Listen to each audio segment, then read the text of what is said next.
Jean-Paul Sartre 1946. Existentialism as a Humanism.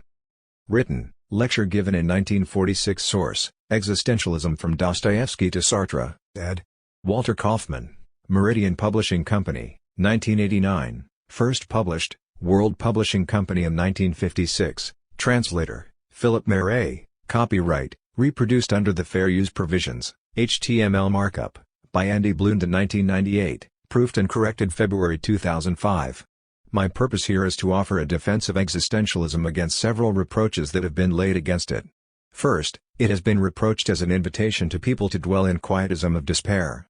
For if every way to a solution is barred, one would have to regard any action in this world as entirely ineffective, and one would arrive finally at a contemplative philosophy. Moreover, since contemplation is luxury, this would be only another bourgeois philosophy. This is, especially, the reproach made by the communists. From another quarter we are reproached for having underlined all that is ignominious in the human situation, for depicting what is mean, sordid or base to the neglect of certain things that possess charm and beauty and belong to the brighter side of human nature. For example, according to the Catholic critic, Mill. Mercier, we forget how an infant smiles. Both from this side and from the other we are also reproached for leaving out of account the solidarity of mankind and considering man in isolation. And this, say the communists, is because we base our doctrine upon pure subjectivity, upon the Cartesian I think, which is the moment in which solitary man attains to himself, a position from which it is impossible to regain solidarity with other men who exist outside of the self. The ego cannot reach them through the cogito. From the Christian side, we are reproached as people who deny the reality and seriousness of human affairs. For since we ignore the commandments of God and all values prescribed as eternal, nothing remains but what is strictly voluntary. Everyone can do what he likes, and will be incapable, from such a point of view, of condemning either the point of view or the action of anyone else. It is to these various reproaches that I shall endeavor to reply today. That is why I have entitled this brief exposition Existentialism as a Humanism. Many may be surprised at the mention of humanism in this connection, but we shall try to see in what sense we understand it. In any case, we can begin by saying that existentialism, in our sense of the word, is a doctrine that does render human life possible, a doctrine, also, which affirms that every truth and every action imply both an environment and a human subjectivity. The essential charge laid against us is, of course, that of overemphasis upon the evil side of human life. I have lately been told of a lady who, whenever she lets slip a vulgar expression in a moment of nervousness, excuses herself by exclaiming, "I believe I am becoming an existentialist." So it appears that ugliness is being identified with existentialism. That is why some people say we are naturalistic, and if we are, it is strange to see how much we scandalize and horrify them, for no one seems to be much frightened or humiliated nowadays by what is properly called naturalism. Those who can quite well keep down a novel by Zola such as La Terre are sickened as soon as they read an existentialist novel. Those who appeal to the wisdom of the people, which is a sad wisdom, find ours sadder still. And yet, what could be more disillusioned than such sayings as charity begins at home or promote a rogue and he'll sue you for damage, knock him down and he'll do you homage? We all know how many common sayings can be quoted to this effect, and they all mean much the same, that you must not oppose the powers that be, that you must not fight against superior force, must not meddle in matters that are above your station.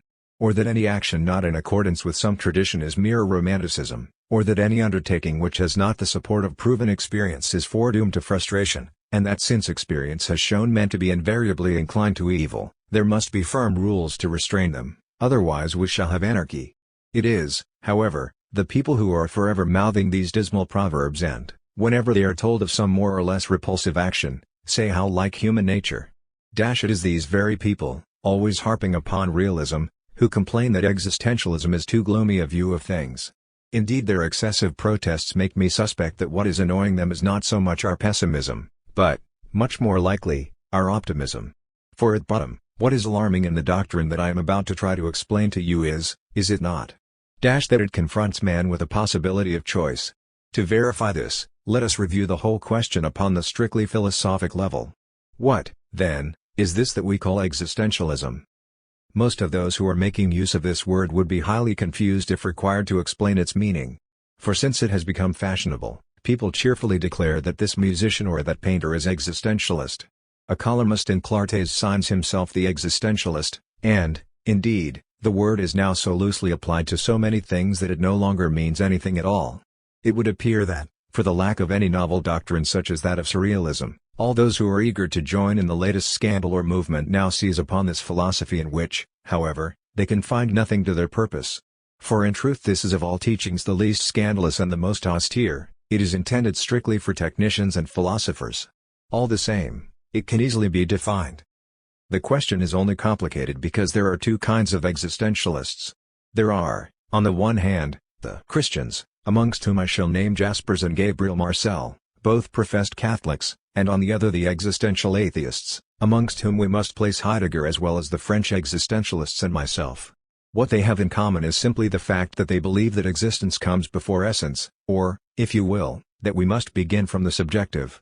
What exactly do we mean by that? If one considers an article of manufacture as, for example, a book or a paper knife, one sees that it has been made by an artisan who had a conception of it, and he has paid attention, equally, to the conception of a paper knife and to the pre-existent technique of production which is a part of that conception and is, at bottom, a formula. Thus the paper knife is at the same time an article producible in a certain manner and one which, on the other hand, serves a definite purpose, for one cannot suppose that a man would produce a paper knife without knowing what it was for. Let us say, then, of the paper knife that its essence, that is to say the sum of the formulae and the qualities which made its production and its definition possible, precedes its existence. The presence of such and such a paper knife or book is thus determined before my eyes. Here, then, we are viewing the world from a technical standpoint, and we can say that production precedes existence. When we think of God as the Creator, we are thinking of Him, most of the time, as a supernal artisan. Whatever doctrine we may be considering, whether it be a doctrine like that of Descartes, or of Leibniz himself, we always imply that the will follows, more or less, from the understanding or at least accompanies it, so that when God creates He knows precisely what He is creating. Thus, the conception of man in the mind of God is comparable to that of the paper knife in the mind of the artisan. God makes man according to a procedure and a conception, exactly as the artisan manufactures a paper knife, following a definition and a formula. Thus each individual man is the realization of a certain conception which dwells in the divine understanding. In the philosophic atheism of the 18th century, the notion of God is suppressed, but not, for all that, the idea that essence is prior to existence. Something of that idea we still find everywhere, in Diderot, in Voltaire and even in Kant.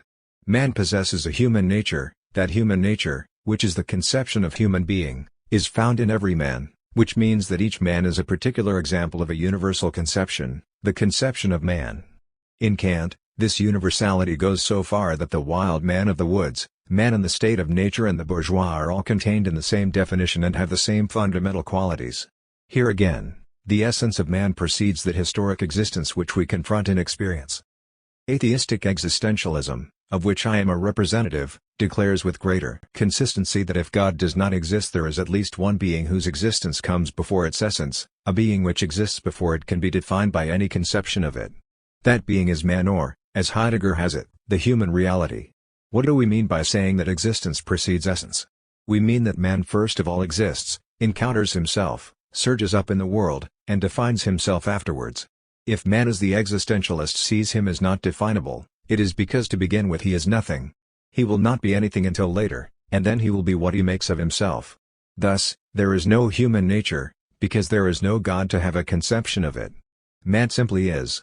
Not that he is simply what he conceives himself to be, but he is what he wills, and as he conceives himself after already existing, as he wills to be after that leap towards existence. Man is nothing else but that which he makes of himself. That is the first principle of existentialism. And this is what people call its subjectivity, using the word as a reproach against us. But what do we mean to say by this, but that man is of a greater dignity than a stone or a table? For we mean to say that man primarily exists, that man is, before all else, something which propels itself towards the future and is aware that it is doing so.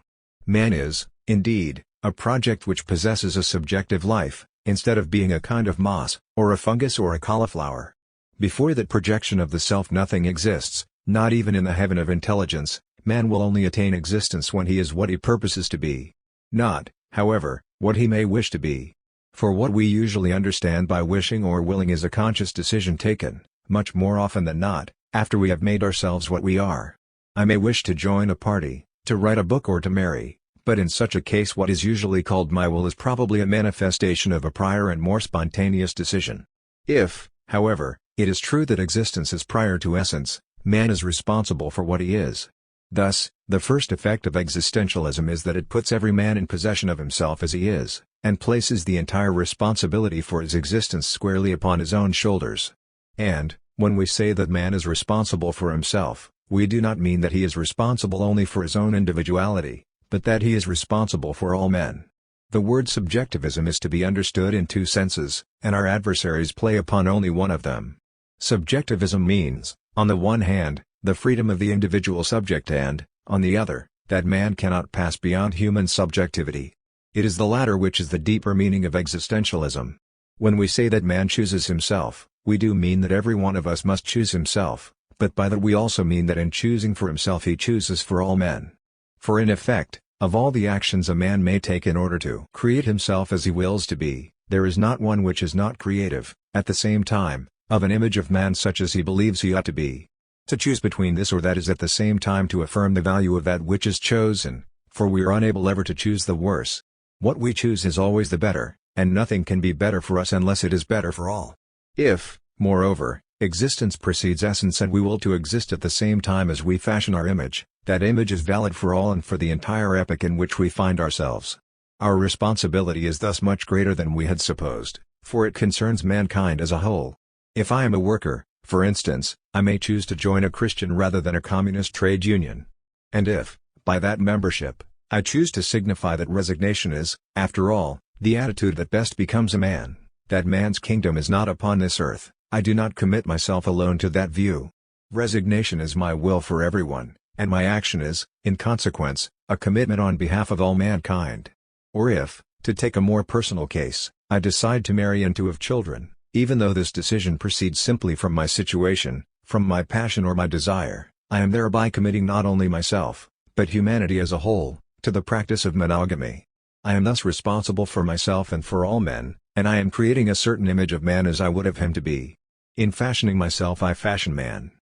This may enable us to understand what is meant by such terms, perhaps a little grandiloquent, as anguish, abandonment and despair.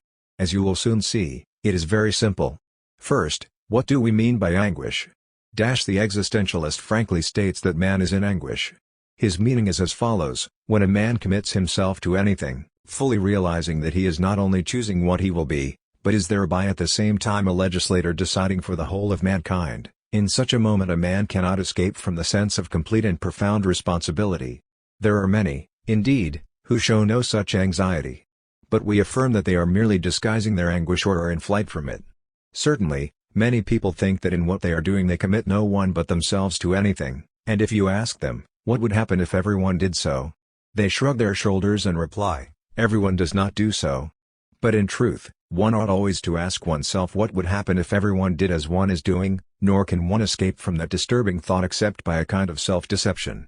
The man who lies in self-excuse, by saying everyone will not do it, must be ill at ease in his conscience, for the act of lying implies the universal value which it denies. By its very disguise his anguish reveals itself. This is the anguish that Kierkegaard called the anguish of Abraham. You know the story. An angel commanded Abraham to sacrifice his son, and obedience was obligatory, if it really was an angel who had appeared and said, "Thou, Abraham, shalt sacrifice thy son." But anyone in such a case would wonder, first, whether it was indeed an angel, and secondly, whether I am really Abraham. Where are the proofs? A certain mad woman who suffered from hallucinations said that people were telephoning to her, and giving her orders. The doctor asked, "But who is it that speaks to you?" She replied, "He says it is God." And what, indeed, could prove to her that it was God? If an angel appears to me, what is the proof that it is an angel? Or, if I hear voices, who can prove that they proceed from heaven and not from hell, or from my own subconsciousness or some pathological condition? Who can prove that they are really addressed to me? Who, then, can prove that I am the proper person to impose, by my own choice, my conception of man upon mankind? I shall never find any proof whatever. There will be no sign to convince me of it. If a voice speaks to me, it is still I myself who must decide whether the voice is or is not that of an angel. If I regard a certain course of action as good, it is only I who choose to say that it is good and not bad. There is nothing to show that I am Abraham, nevertheless I also am obliged at every instant to perform actions which are examples.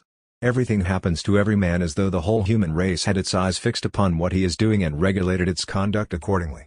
So every man ought to say, am I really a man who has the right to act in such a manner that humanity regulates itself by what I do? If a man does not say that, he is dissembling his anguish. Clearly, the anguish with which we are concerned here is not one that could lead to quietism or inaction. It is anguish pure and simple, of the kind well known to all those who have borne responsibilities.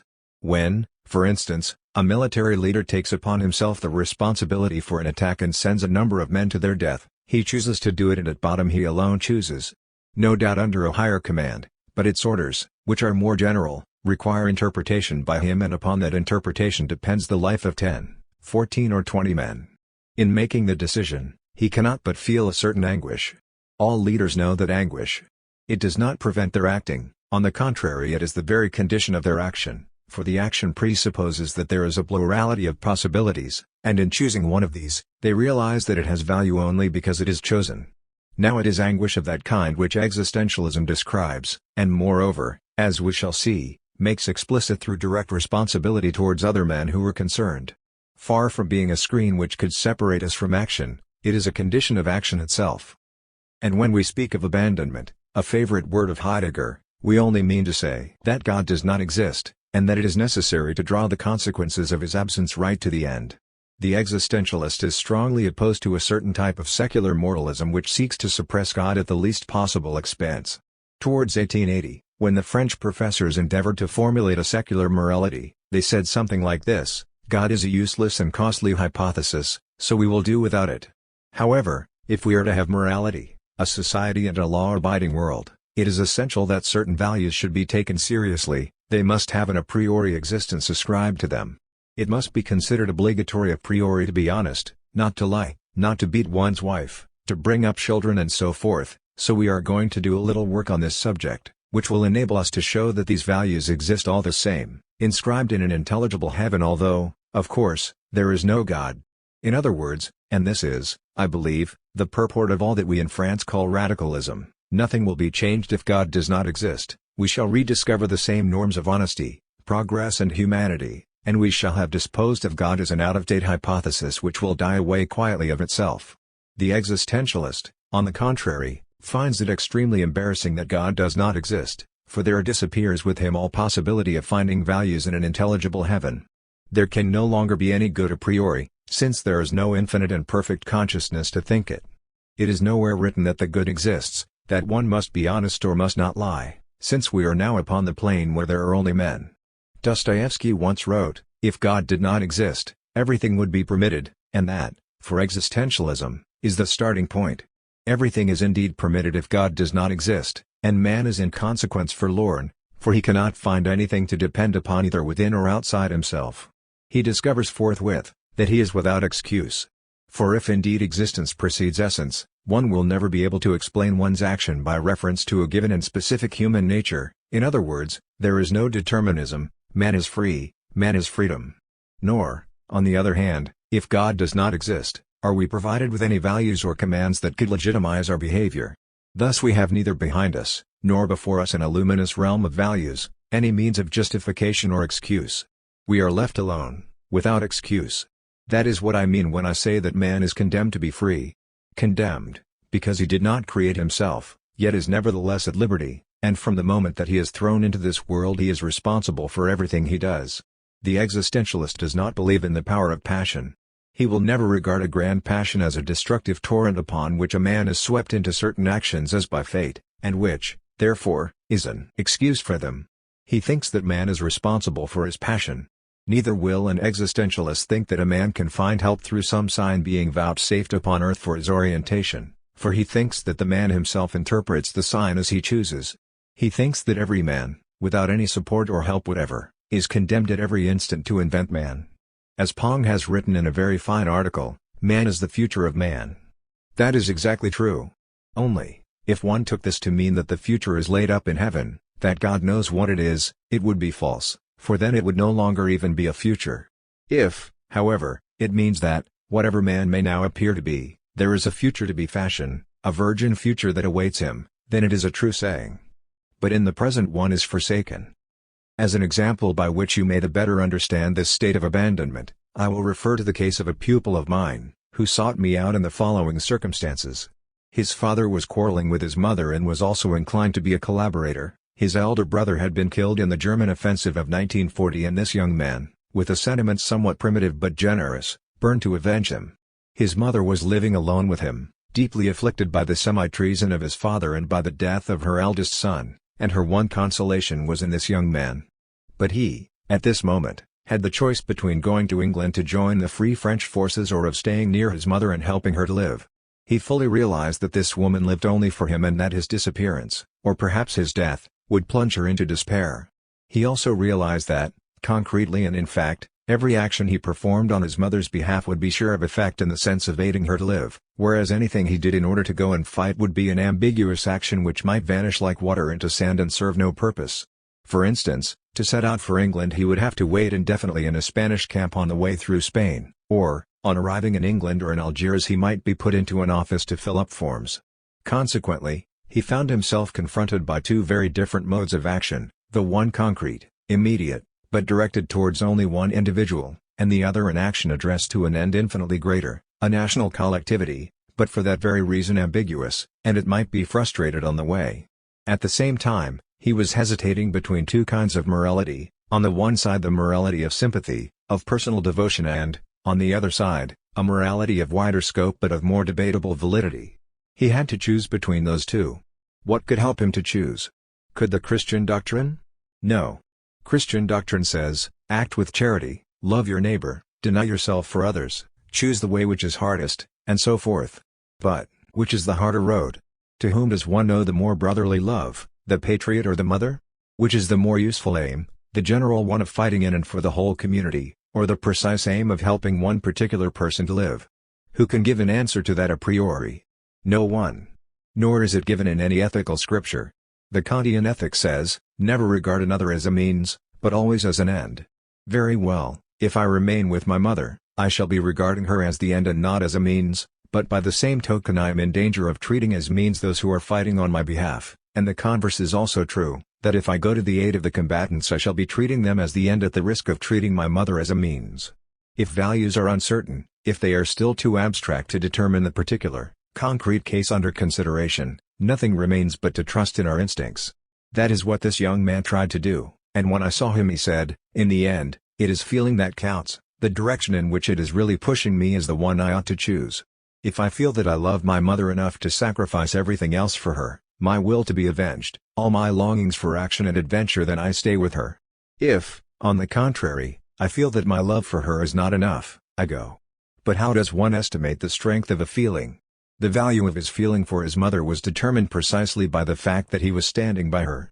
I may say that I love a certain friend enough to sacrifice such or such a sum of money for him, but I cannot prove that unless I have done it. I may say, I love my mother enough to remain with her, if actually I have remained with her. I can only estimate the strength of this affection if I have performed an action by which it is defined and ratified. But if I then appeal to this affection to justify my action, I find myself drawn into a vicious circle. Moreover, as Gide has very well said, a sentiment which is play-acting and one which is vital are two things that are hardly distinguishable one from another. To decide that I love my mother by staying beside her, and to play a comedy the upshot of which is that I do so, these are nearly the same thing. In other words, feeling is formed by the deeds that one does, therefore I cannot consult it as a guide to action. And that is to say that I can neither seek within myself for an authentic impulse to action, nor can I expect, from some ethic, formulae that will enable me to act. You may say that the youth did, at least, go to a professor to ask for advice. But if you seek counsel, from a priest, for example, you have selected that priest, and at bottom you already knew, more or less, what he would advise. In other words, to choose an advisor is nevertheless to commit oneself by that choice. If you are a Christian, you will say, consult a priest, but there are collaborationists, priests who are resistors and priests who wait for the tide to turn. Which will you choose? Had this young man chosen a priest of the resistance, or one of the collaboration, he would have decided beforehand the kind of advice he was to receive. Similarly, in coming to me, he knew what advice I should give him, and I had but one reply to make. You are free, therefore choose, that is to say, invent. No rule of general morality can show you what you ought to do, no signs are vouchsafed in this world. The Catholics will reply, "Oh, but they are." Very well, still, it is I myself, in every case, who have to interpret the signs. While I was imprisoned, I made the acquaintance of a somewhat remarkable man, a Jesuit, who had become a member of that order in the following manner. In his life he had suffered a succession of rather severe setbacks. His father had died when he was a child, leaving him in poverty, and he had been awarded a free scholarship in a religious institution, where he had been made continually to feel that he was accepted for charity's sake, and, in consequence, he had been denied several of those distinctions and honors which gratify children. Later, about the age of 18, he came to grief in a sentimental affair, and finally, at 22, this was a trifle in itself, but it was the last drop that overflowed his cup, he failed in his military examination. This young man, then, could regard himself as a total failure. It was a sign, but a sign of what? He might have taken refuge in bitterness or despair. But he took it, very cleverly for him, as a sign that he was not intended for secular success, and that only the attainments of religion, those of sanctity and of faith, were accessible to him. He interpreted his record as a message from God, and became a member of the order. Who can doubt but that this decision as to the meaning of the sign was his, and his alone? One could have drawn quite different conclusions from such a series of reverses, as, for example, that he had better become a carpenter or a revolutionary. For the decipherment of the sign, however, he bears the entire responsibility. That is what abandonment implies, that we ourselves decide our being. And with this abandonment goes anguish. As for despair, the meaning of this expression is extremely simple. It merely means that we limit ourselves to a reliance upon that which is within our wills, or within the sum of the probabilities which render our action feasible. Whenever one wills anything, there are always these elements of probability. If I am counting upon a visit from a friend, who may be coming by train or by tram, I presuppose that the train will arrive at the appointed time, or that the tram will not be derailed. I remain in the realm of possibilities, but one does not rely upon any possibilities beyond those that are strictly concerned in one's action. Beyond the point at which the possibilities under consideration cease to affect my action, I ought to disinterest myself. For there is no God and no prevenient design, which can adapt the world and all its possibilities to my will. When Descartes said, "Conquer yourself rather than the world," what he meant was, at bottom, the same, that we should act without hope. Marxists, to whom I have said this, have answered, "Your action is limited, obviously, by your death, but you can rely upon the help of others. That is, you can count both upon what the others are doing to help you elsewhere, as in China and in Russia, and upon what they will do later, after your death, to take up your action and carry it forward to its final accomplishment, which will be the revolution. Moreover, you must rely upon this. Not to do so is immoral." To this I rejoin, first, that I shall always count upon my comrades in arms in the struggle, in so far as they are committed, as I am, to a definite, common cause, and in the unity of a party or a group which I can more or less control, that is, in which I am enrolled as a militant and whose movements at every moment are known to me. In that respect, to rely upon the unity and the will of the party is exactly like my reckoning that the train will run to time or that the tram will not be derailed.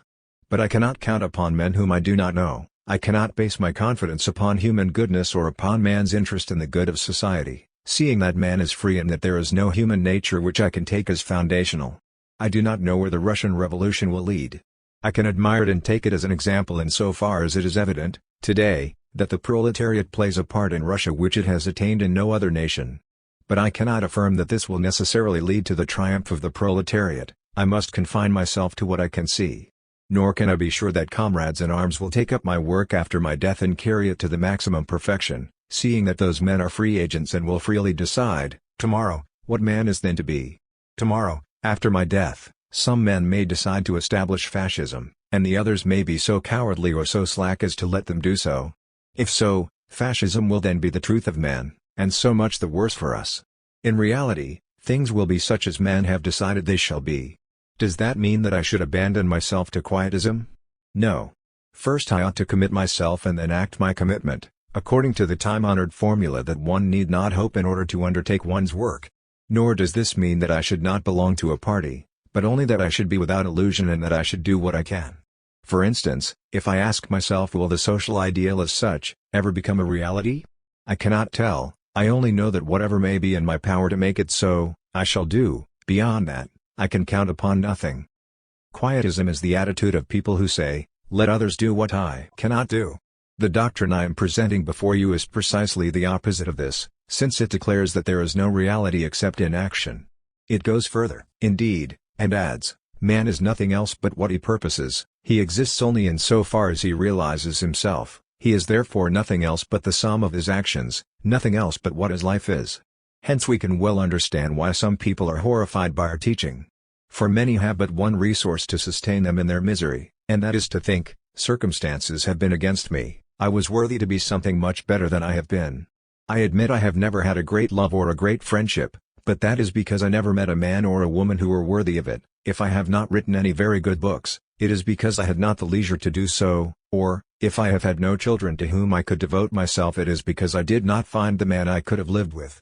So there remains within me a wide range of abilities, inclinations and potentialities, unused but perfectly viable, which endow me with a worthiness that could never be inferred from the mere history of my actions. But in reality and for the existentialist, there is no love apart from the deeds of love, no potentiality of love other than that which is manifested in loving, there is no genius other than that which is expressed in works of art. The genius of Proust is the totality of the works of Proust, the genius of Racine is the series of his tragedies, outside of which there is nothing. Why should we attribute to Racine the capacity to write yet another tragedy when that is precisely what he did not write? In life, a man commits himself, draws his own portrait, and there is nothing but that portrait. No doubt this thought may seem comfortless to one who has not made a success of his life. On the other hand, it puts everyone in a position to understand that reality alone is reliable, that dreams, expectations and hopes serve to define a man only as deceptive dreams, abortive hopes, expectations unfulfilled, that is to say, they define him negatively, not positively. Nevertheless, when one says, "You are nothing else but what you live," it does not imply that an artist is to be judged solely by his works of art, for 1,000 other things contribute no less to his definition as a man. What we mean to say is that a man is no other than a series of undertakings, that he is the sum, the organization, the set of relations that constitute these undertakings. In the light of all this, what people reproach us with is not, after all, our pessimism, but the sternness of our optimism. If people condemn our works of fiction, in which we describe characters that are base, weak, cowardly and sometimes even frankly evil, it is not only because those characters are base, weak, cowardly or evil. For suppose that, like Zola, we show that the behavior of these characters was caused by their heredity, or by the action of their environment upon them, or by determining factors, psychic or organic. People would be reassured. They would say, "You see, that is what we are like, no one can do anything about it." But the existentialist, when he portrays a coward, shows him as responsible for his cowardice. He is not like that on account of a cowardly heart or lungs or cerebrum, he has not become like that through his physiological organism, he is like that because he has made himself into a coward by actions. There is no such thing as a cowardly temperament. There are nervous temperaments, there is what is called impoverished blood, and there are also rich temperaments. But the man whose blood is poor is not a coward for all that, for what produces cowardice is the act of giving up or giving way, and a temperament is not an action. A coward is defined by the deed that he has done. What people feel obscurely, and with horror, is that the coward as we present him is guilty of being a coward. What people would prefer would be to be born either a coward or a hero. One of the charges most often laid against the chemin de la liberté is something like this: "But, after all, these people being so base, how can you make them into heroes?" That objection is really rather comic, for it implies that people are born heroes, and that is, at bottom, what such people would like to think. If you are born cowards, you can be quite content, you can do nothing about it and you will be cowards all your lives whatever you do, and if you are born heroes you can again be quite content, you will be heroes all your lives eating and drinking heroically. Whereas the existentialist says that the coward makes himself cowardly, the hero makes himself heroic, and that there is always a possibility for the coward to give up cowardice and for the hero to stop being a hero. What counts is the total commitment, and it is not by a particular case or particular action that you are committed altogether. We have now, I think, dealt with a certain number of the reproaches against existentialism. You have seen that it cannot be regarded as a philosophy of quietism since it defines man by his action, nor as a pessimistic description of man, for no doctrine is more optimistic. The destiny of man is placed within himself. Nor is it an attempt to discourage man from action since it tells him that there is no hope except in his action, and that the one thing which permits him to have life is the deed. Upon this level therefore, what we are considering is an ethic of action and self-commitment. However, we are still reproached, upon these few data, for confining man within his individual subjectivity. There again people badly misunderstand us. Our point of departure is, indeed, the subjectivity of the individual, and that for strictly philosophic reasons. It is not because we are bourgeois, but because we seek to base our teaching upon the truth, and not upon a collection of fine theories, full of hope but lacking real foundations. And at the point of departure there cannot be any other truth than this: I think, therefore I am, which is the absolute truth of consciousness as it attains to itself. Every theory which begins with man, outside of this moment of self-attainment, is a theory which thereby suppresses the truth, for outside of the Cartesian cogito, all objects are no more than probable, and any doctrine of probabilities which is not attached to a truth will crumble into nothing. In order to define the probable one must possess the true.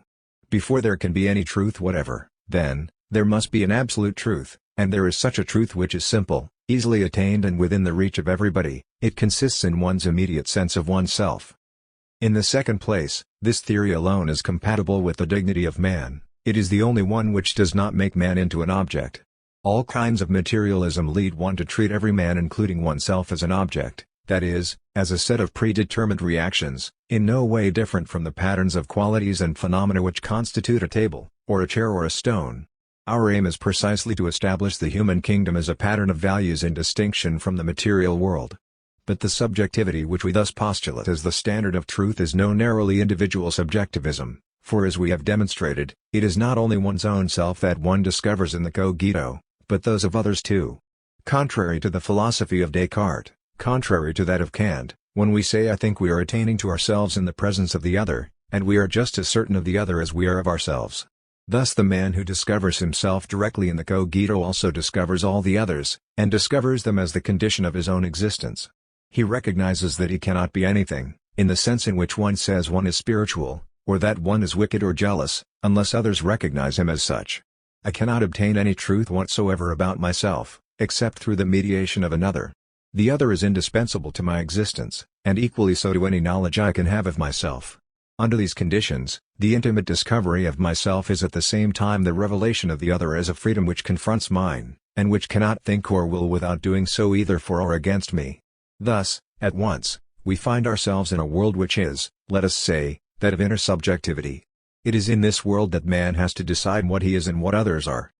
Furthermore, although it is impossible to find in each and every man a universal essence that can be called human nature, there is nevertheless a human universality of condition.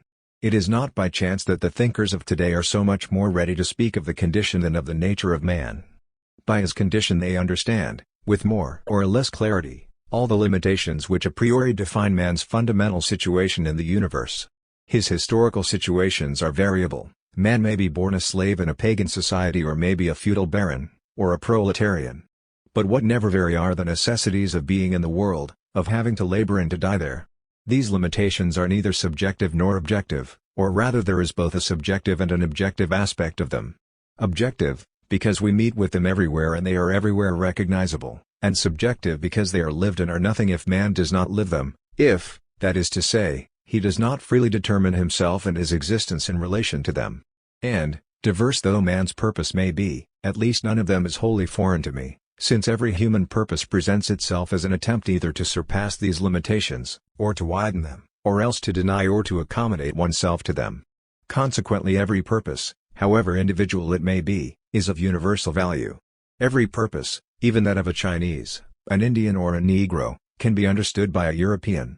To say it can be understood, means that the European of 1945 may be striving out of a certain situation towards the same limitations in the same way, and that he may reconceive in himself the purpose of the Chinese, of the Indian or the African. In every purpose there is universality, in this sense that every purpose is comprehensible to every man. Not that this or that purpose defines man forever, but that it may be entertained again and again. There is always some way of understanding an idiot, a child, a primitive man or a foreigner if one has sufficient information. In this sense we may say that there is a human universality, but it is not something given, it is being perpetually made. I make this universality in choosing myself, I also make it by understanding the purpose of any other man, of whatever epoch. This absoluteness of the act of choice does not alter the relativity of each epoch. What is at the very heart and center of existentialism, is the absolute character of the free commitment, by which every man realizes himself in realizing a type of humanity, a commitment always understandable, to no matter whom and no matter what epoch, and its bearing upon the relativity of the cultural pattern which may result from such absolute commitment.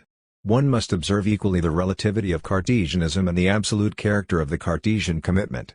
In this sense you may say, if you like, that every one of us makes the absolute by breathing, by eating, by sleeping or by behaving in any fashion whatsoever.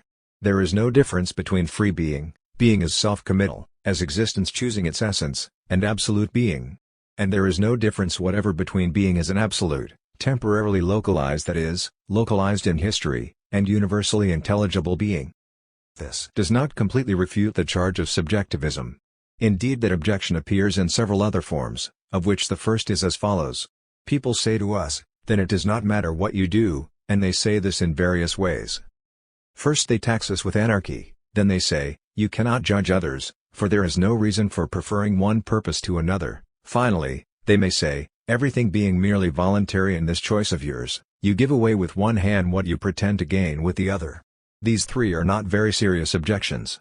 As to the first, to say that it does not matter what you choose is not correct. In one sense choice is possible, but what is not possible is not to choose. I can always choose, but I must know that if I do not choose, that is still a choice. This, although it may appear merely formal, is of great importance as a limit to fantasy and caprice. For, when I confront a real situation, for example, that I am a sexual being, able to have relations with a being of the other sex and able to have children, I am obliged to choose my attitude to it, and in every respect I bear the responsibility of the choice which, in committing myself, also commits the whole of humanity. Even if my choice is determined by no a priori value whatever, it can have nothing to do with caprice, and if anyone thinks that this is only Gide's theory of the acte gratuit over again, he has failed to see the enormous difference between this theory and that of Gide. Gide does not know what a situation is, his act is one of pure caprice. In our view, on the contrary, man finds himself in an organized situation in which he is himself involved, his choice involves mankind in its entirety, and he cannot avoid choosing. Either he must remain single, or he must marry without having children, or he must marry and have children. In any case, and whichever he may choose, it is impossible for him, in respect of this situation, not to take complete responsibility. Doubtless he chooses without reference to any pre-established value, but it is unjust to tax him with caprice. Rather let us say that the moral choice is comparable to the construction of a work of art.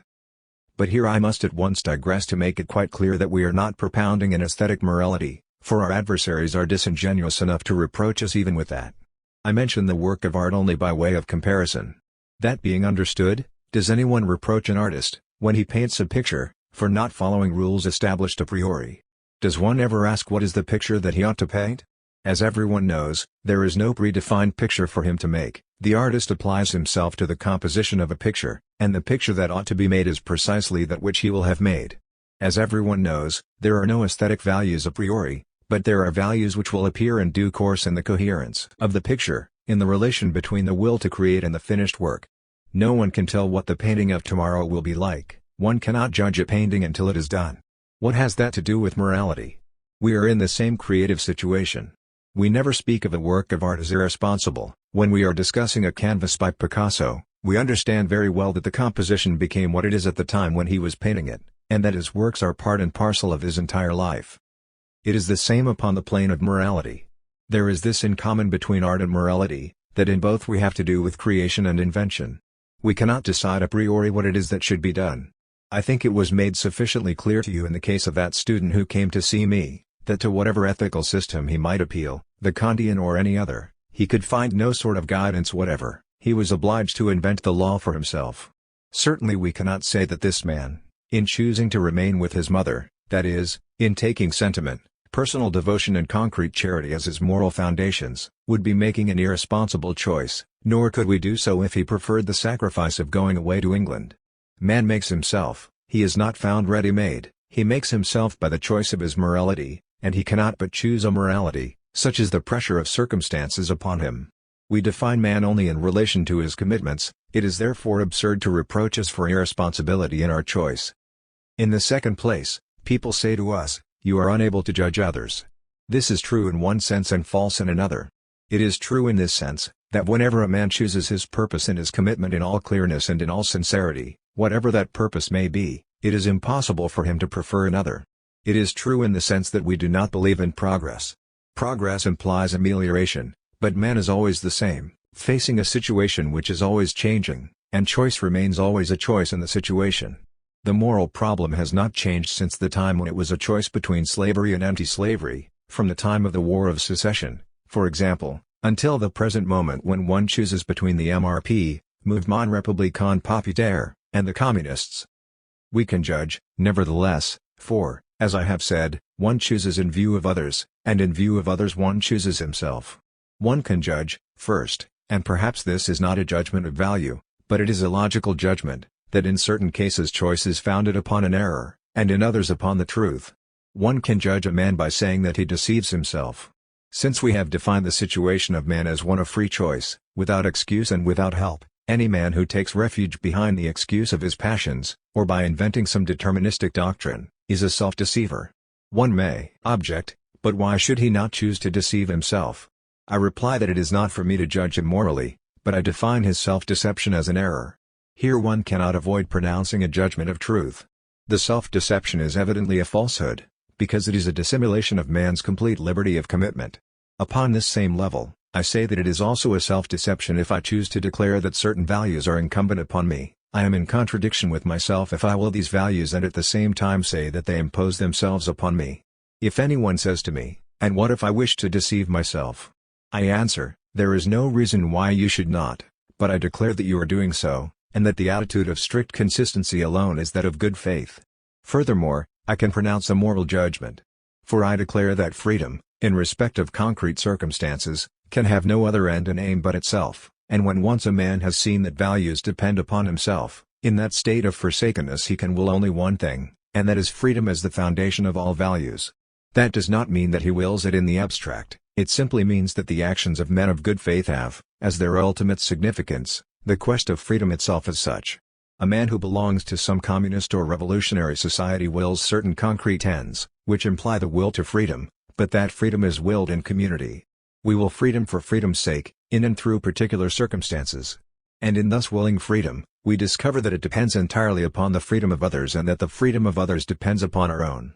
Obviously, freedom as the definition of a man does not depend upon others, but as soon as there is a commitment, I am obliged to will the liberty of others at the same time as my own. I cannot make liberty my aim unless I make that of others equally my aim. Consequently, when I recognize, as entirely authentic, that man is a being whose existence precedes his essence, and that he is a free being who cannot, in any circumstances, but will his freedom, at the same time I realize that I cannot not will the freedom of others. Thus, in the name of that will to freedom which is implied in freedom itself, I can form judgments upon those who seek to hide from themselves the wholly voluntary nature of their existence and its complete freedom. Those who hide from this total freedom, in a guise of solemnity or with deterministic excuses, I shall call cowards. Others, who try to show that their existence is necessary, when it is merely an accident of the appearance of the human race on earth, I shall call scum. But neither cowards nor scum can be identified except upon the plane of strict authenticity. Thus, although the content of morality is variable, a certain form of this morality is universal. Kant declared that freedom is a will both to itself and to the freedom of others. Agreed, but he thinks that the formal and the universal suffice for the constitution of a morality. We think, on the contrary, that principles that are too abstract break down when we come to defining action. To take once again the case of that student, by what authority, in the name of what golden rule of morality, do you think he could have decided, in perfect peace of mind, either to abandon his mother or to remain with her? There are no means of judging. The content is always concrete, and therefore unpredictable, it is always to be invented. The one thing that counts, is to know whether the invention is made in the name of freedom. Let us, for example, examine the two following cases, and you will see how far they are similar in spite of their difference. Let us take the mill on the Floss. We find here a certain young woman, Maggie Tulliver, who is an incarnation of the value of passion and is aware of it. She is in love with a young man, Stephen, who is engaged to another, an insignificant young woman. This Maggie Tulliver, instead of heedlessly seeking her own happiness, chooses in the name of human solidarity to sacrifice herself and to give up the man she loves.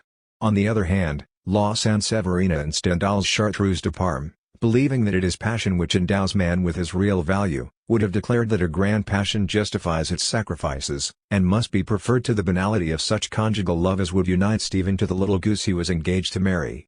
It is the latter that she would have chosen to sacrifice in realizing her own happiness, and, as Stendhal shows, she would also sacrifice herself upon the plane of passion if life made that demand upon her. Here we are facing two clearly opposed moralities, but I claim that they are equivalent, seeing that in both cases the overruling aim is freedom. You can imagine two attitudes exactly similar in effect, in that one girl might prefer, in resignation, to give up her lover while the other preferred, in fulfillment of sexual desire, to ignore the prior engagement of the man she loved, and, externally, these two cases might appear the same as the two we have just cited, while being in fact entirely different. The attitude of La Sanseverina is much nearer to that of Maggie Tulliver than to one of careless greed. Thus, you see, the second objection is at once true and false. One can choose anything, but only if it is upon the plane of free commitment. The third objection, stated by saying, "You take with one hand what you give with the other," means, at bottom, your values are not serious, since you choose them yourselves. To that I can only say that I am very sorry that it should be so, but if I have excluded God the Father, there must be somebody to invent values. We have to take things as they are. And moreover, to say that we invent values means neither more nor less than this, that there is no sense in life a priori. Life is nothing until it is lived, but it is yours to make sense of, and the value of it is nothing else but the sense that you choose. Therefore, you can see that there is a possibility of creating a human community.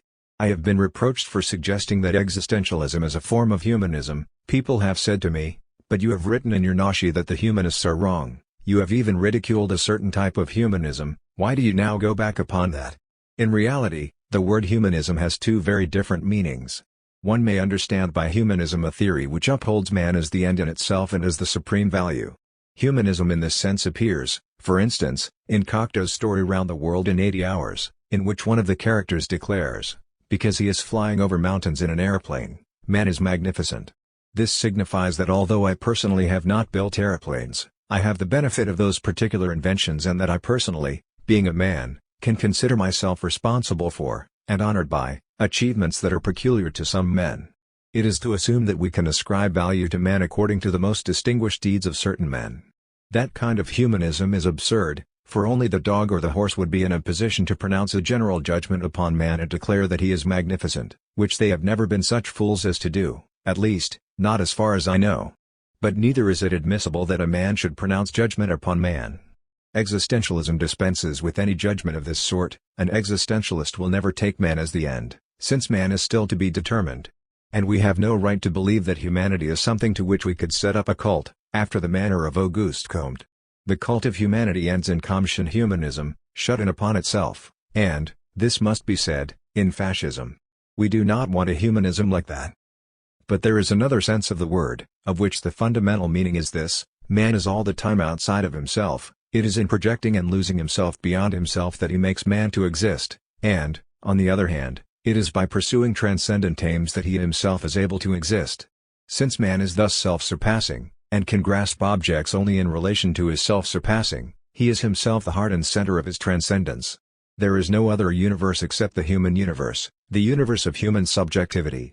This relation of transcendence is constitutive of man, not in the sense that God is transcendent, but in the sense of self-surpassing, with subjectivity, in such a sense that man is not shut up in himself but forever present in a human universe. It is this that we call existential humanism.